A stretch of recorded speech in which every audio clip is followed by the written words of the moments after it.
Although the Allied countries made up of Britain, France and Russia agreed on forcing the Dardanelles by navy alone, but then in Britain, which was the main country insisting on that plan, different ideas developed about how to do it. Churchill, the First Lord of the Admiralty, believed in forcing the Dardanelles by navy alone, but the soldiers had a different idea, and they believed that without army support it would be impossible.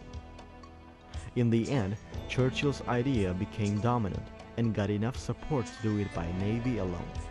The Allied fleet, joined by French warships, gathered before the Dardanelles, the Straits of Çanakkale, under the leadership of the British Admiral Gordon, but the operation started on February 19th by the bombardment of the force in the mouth of the Dardanelles did not succeed, as they were expected, and to achieve the plan on February 16th, Admiral Gordon was replaced by Admiral de Roubaix. On March 18th, 1915, 3 divisions of warships of the Allies attacked on the force to open a passage through the Dardanelles to get to Istanbul. It started well, but in the afternoon it changed its course and turned into a surprise disaster when the warships hit the mines laid by the Turkish mine layer Nusrat and ended in a Turkish victory. After the Allied Navy failed on March 18th, Admiral de Roubaix realized the Navy alone could not force the Dardanelles, and Ian Hamilton, the commander of the Mediterranean Expeditionary Force, supported it. Upon this joint decision, the British government approved a large scale of land operations on Gallipoli Peninsula, but the land force available at present was not enough to start it immediately.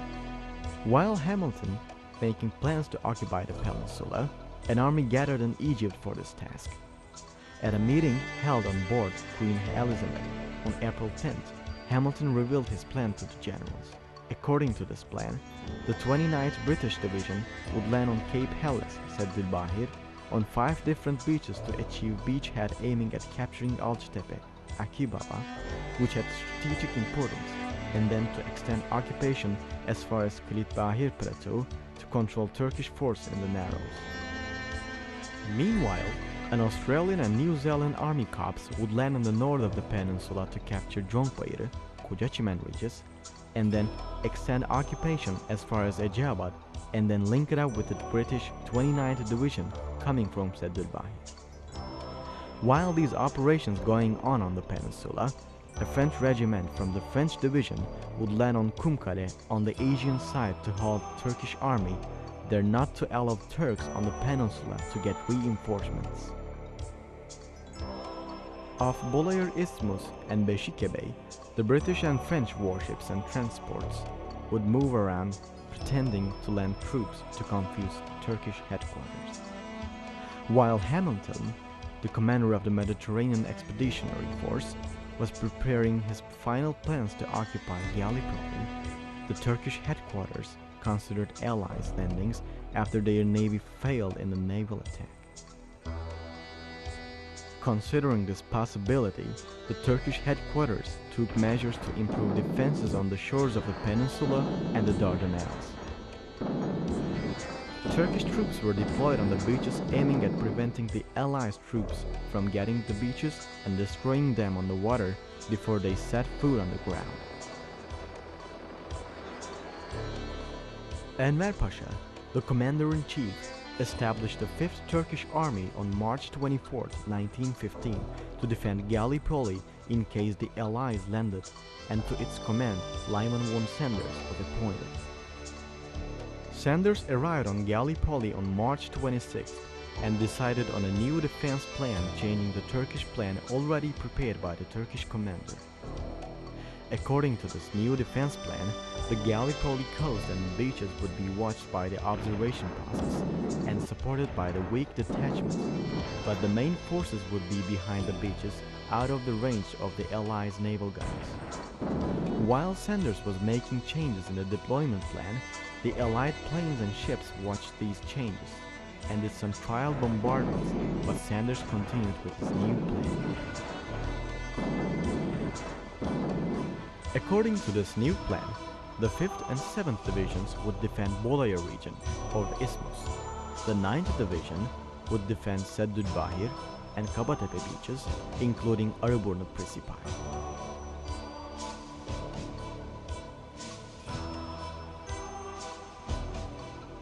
On the Asiatic side would be 3rd and 11th Divisions to defend, and the 19th Division, commanded by Staff Lieutenant Colonel Mustafa Kemal, was earmarked as reserve of the 5th Turkish Army around Bigali village. Both sides, almost on the same days, finished preparations.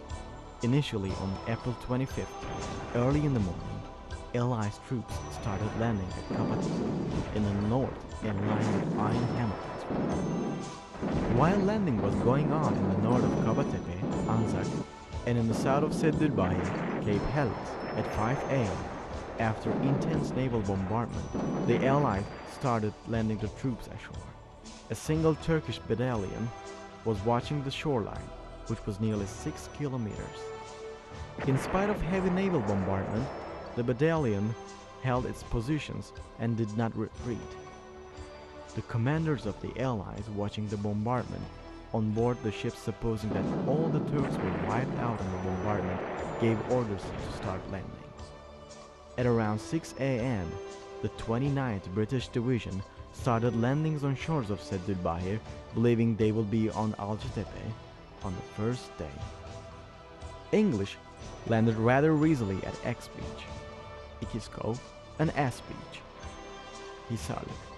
But landing on W, Tekeko Beach did not happen the way it was expected. After heavy losses, they were able to get positions on the rocky beaches.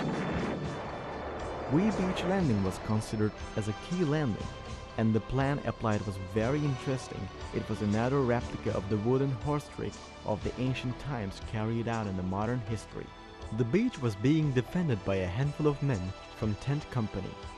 The landing was carried out in 2 ways. One was from the Taos and the other was from the collier ship River Clyde. About 700 men were supposed to land in Taos, plus 2,000 men in the ship River Clyde on Wee Beach, Ertugrul. The plan was an influence of an ancient war fought at Troy by the invasion of the Western powers in the past.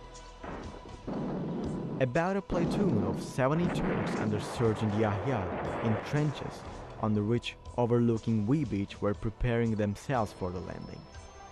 First, it was quiet, but then, when the English troops were in the firing range, the crack of rifle fire started. It was very accurate fire, and soon the beach was full of British men shot in landing. It was infantry rifle fire, but English claimed it was machine gun fire. Those who tried to get out of their collier ship River Clyde were almost wiped out by the Turkish rifle fire, so the wooden horse trick applied did not work the second time. When it became dark on the beach, a group of English men under the cover of a sandbank were trying to hold it.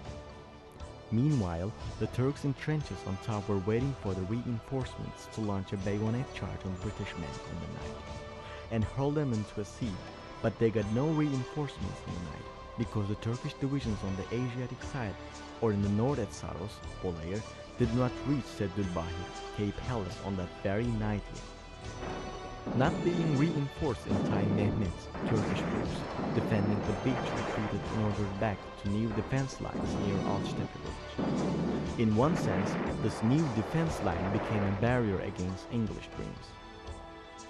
Afterwards, both sides got reinforcements and did counterattacks in Seddülbahir front, but the campaign became a static stalemate. Finally, the Allies, having understood Mehmet's determination to defend their home country, they gave up invasion and evacuated the peninsula on January 9, 1916, at Seddülbahir.